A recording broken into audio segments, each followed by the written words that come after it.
The shit is wicked on these mean streets, mean streets. Dear God, I wonder can you save me? Word on the street is Aaron Jones had a crazy obsession with the Godfather flick, and he modeled himself after Marlon Brando's character Don Vito Corleone. In Philly, homie wasn't just known, he was both admired and feared on a whole different level. Respect came first with him, no questions asked. Jones was allegedly the founder and street boss of the Junior Black Mafia, or JBM, and when he was running things, he locked the whole city down. JBM was one of the most ruthless, feared crews in the history of black organized crime in Philly. They took a page from the old heads, the Black Mafia, but turned it up a notch. Jones and his squad had a grip on a huge chunk of the local coke game, and they wasn't shy about bringing violence into the mix. You had beef with JBM, you had to choose, get down or lay down for real. That motto wasn't just talk. Aaron Jones was the living embodiment of that. Dude was out here setting the city of brotherly love on fire with some of the most unbrotherly violence you could imagine. If you crossed JBM back in the day, you crossed one of the most infamous crews to ever come out of Philly. Over the years, Aaron Jones' name grew to mythical levels, with his legend still ringing through the hoods of Philly and way beyond. People know what's up, real recognize real, and Aaron Jones, he was as real as they come.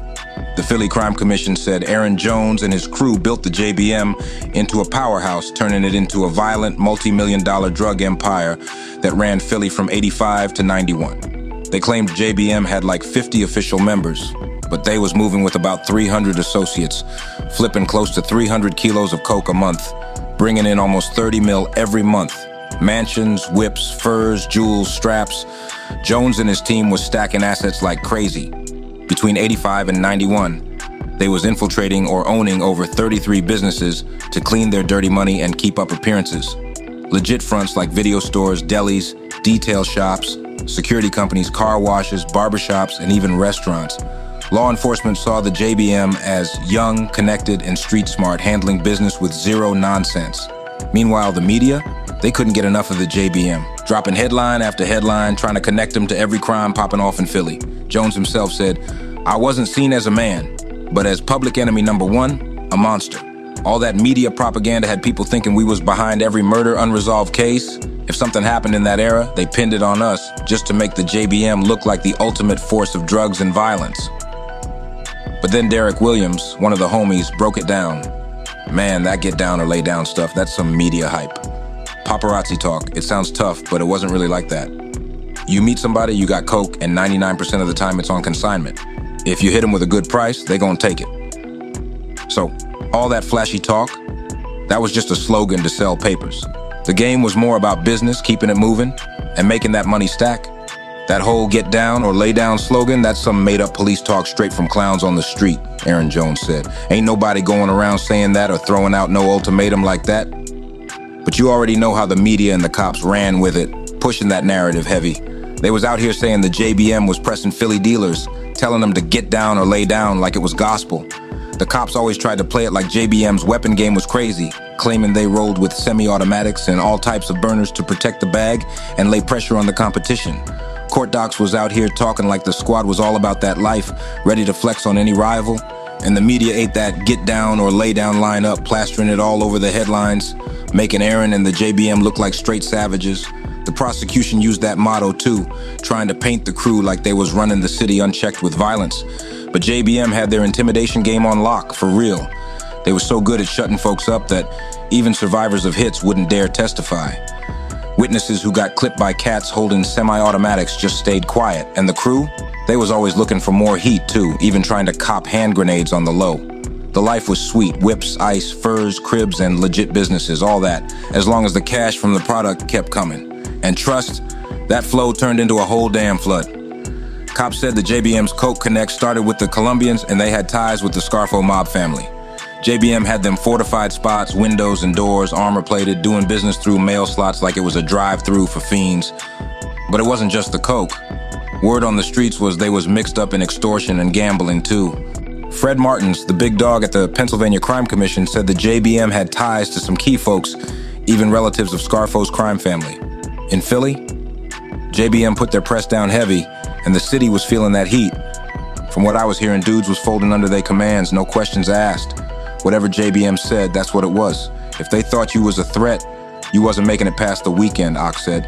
The whips, the ice, the baddies, JBM had it all on lock. And yeah, the wild violence. That was just the cost of doing business out here. In the streets, that was a given. But you know how the media always gotta spin the story like every problem in the city was 'cause of the latest villain in town. America love its heroes, but trust me, they love their villains even more. The feds would label everybody dropping as a JBM hit, but real ones in the streets knew better. Everybody knew everybody, and most of them so-called JBM murders was cap, James Cole said. But hype, that could make or break you out here. The media painted Aaron like he was some kind of monster, but that was all part of the script. He wasn't no giant, medium build, regular looking dude. If you passed him on the block, you wouldn't even think twice. But that name carried mad weight, Ock said. In the streets, it was all JBM and Aaron Jones. Anytime something popped off, it was like the whole city was convinced Aaron and his squad was behind it. To the streets, there was only one gang that mattered, and that was JBM. They was everywhere, their names was ringing bells. The media had Aaron pegged as the leader, but Ock seen it a little different. You might think Aaron was running the whole show, but low-key it might have been Rick Jones too. He was there since the start, working behind the scenes while Aaron was out front riding heavy. Aaron was out here in the limelight, the face of JBM. He was the enforcer, the street boss, Ock explained, and believe that, his whole squad feared him. Around 89, it was getting real heavy out here, Ock said, painting the picture of how the JBM had Philly in a chokehold. They had different corners, crack houses, whole squads in the bars. In Philly, everybody posted up outside, on the corners. They'd take over abandoned cribs, turn them into crack spots, post up lookouts on the block, watching for the boys, collecting bread, passing out bundles. Belmont Plateau, in West Philly on Sundays, that was the spot, Ock said. Everybody out with they girls, pulling up in them foreigns, speakers knocking, 40s on deck, Old English, St. Ides, and them Philly blunts or Easy Wider. They ain't messed with top papers 'cause they thought it had pork in it, Ock laughed. But on some real, if you was in Philly back in the mid-'80s and early 90s and wasn't talking about Aaron Jones and the JBM, you wasn't really tapped in. Everybody had their own take on it, but one thing they all agreed on, you ain't want to cross them. JBM had the city in a headlock. The headlines was wild too. Inside the JBM's rise to power, brash youngsters rule over drug trade, 25 murders linked to the JBM. They built a whole empire off that white, rivaling what the old Black Mafia used to do. But where it took the Black Mafia decades, JBM leveled up in just a few years. There was anywhere from 25 to 40 JBM dudes, Ock explained, and that's just the ones in position. They had way more bodies underneath them. Dudes was claiming JBM without even being official members, just putting in work to stay on the squad's good side. But the crazy part? Nobody was ready for what was about to pop off next. It felt like something straight out of gangster flick, the Shower Posse versus Junior Black Mafia war. Them Shower Posse cats was wild for real, straight savage. They was a crew of trigger-happy Jamaicans, known for spraying Uzi clips without asking no questions. From Kingston to Miami, New York to wherever they landed, they ran the drug game heavy. Started importing more of they peoples from Jamaica and setting up shop in different cities. They had that no-nonsense Wild West mentality. If you was in their way, they ain't waste no time, they'd let off a whole shower of bullets. That's how they got the name. Straight ruthless, stone-cold killers, no love for nobody but the money. Now they had Philly Southwest on lock, but the JBM, nah, they wasn't feeling that. Philly was their turf and the Jamaicans moving in had them tight. JBM wanted all that territory back, no questions asked. At first I thought it was just street rumors, said Willie Bird, a special agent with the Philly Crime Commission. I thought some of it might be talk, but when other informants started saying the same thing, I knew it was real beef between the blacks and Jamaicans. The Shower Posse might have been cold with the violence, but the JBM, they was tactical. The papers were saying JBM was balling out of control, flooding the streets with work, but even the biggest champs gotta defend the throne. The Shower Posse was coming for that Philly crown. It was like Ali versus Frazier, two giants in the game, battling for top spot, headlines was buzzing. JBM versus Shower Posse. Philly turned into a war zone, but was it real smoke or just more hype? Streets was talking, bodies was dropping, but you know how the media loved to gas it up. Back in March '88, some dude popped up on a TV doc talking crazy. His face all blurred out, but he was on there flexing like he was one of the top 4 cats moving heavyweight in Philly. This man wasn't shy neither. He straight up threatened the Jamaican crews, saying, "We about to start exterminating y'all. We coming. Not maybe, not might, we coming. Just wonder when, where, how, and who's getting hit first." Then dude had the nerve to flash his JBM ring, claiming he was the top dog of the Junior Black Mafia. The whole Junior Black Mafia name got put on blast right there on national TV, with this mystery man saying they was formed up to wipe out the Jamaican drug dealers, the Shower Posse. He was bragging like JBM was heavier armed than them yardies, basically declaring war right there on camera. James Cole, a street vet, even said, I hit Aaron up like, yo, did one of your boys go on TV wilding like that, claiming Junior Black Mafia? Aaron just laughed, told him something slick like, you believe in the Easter Bunny? That was his way of saying, nah, that wasn't him or his peoples, but the streets? The streets was already heated.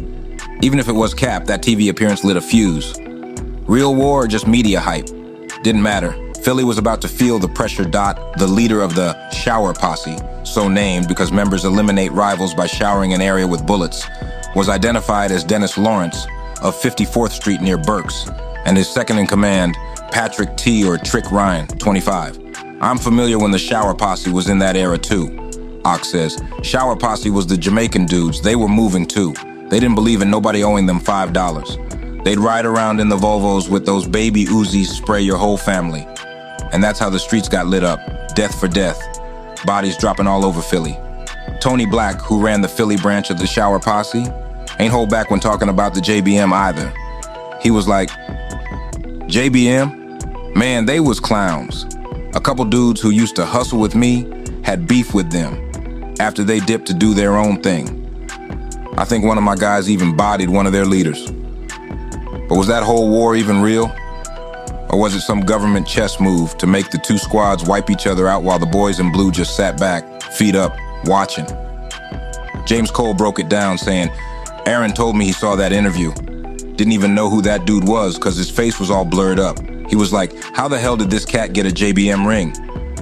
Aaron knew the Philly police had snatched up Lenny Basil Patterson's ring when they stopped him and Simon up in Mount Airy. We ain't know who the masked man was till way later. Turns out, according to court docs, that ring Basil had, yeah, that got passed off to the DEA.